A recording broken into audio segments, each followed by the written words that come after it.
Hi, in this short video, I will show you how to delete Safari browser from iPhone. So basically, Safari browser is a built-in or default app in our iPhone device. So we can't completely delete our Safari app from our iPhone. But if you want, you can deactivate or disable the Safari browser on your iPhone, and here's the steps to do it.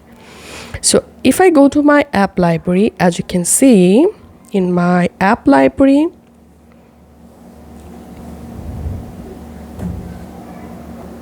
currently the Safari browser is available. So we will deactivate Safari browser and the browser will be removed from our app screen and also from our app library.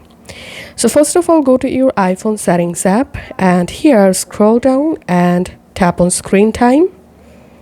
And if you don't enable screen time, then go ahead and enable screen time first.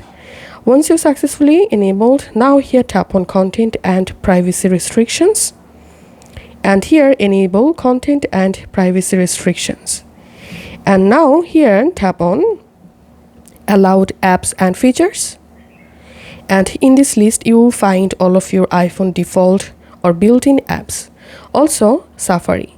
So all you have to need, just toggle this option off next to Safari and your Safari browser will be disabled.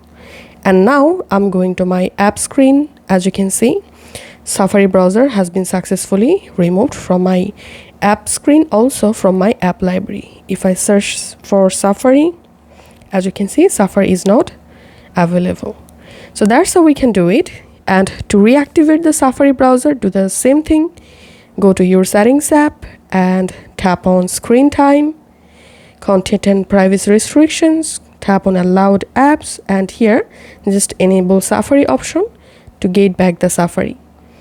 If this video helped you out, please leave a like and leave a comment down below.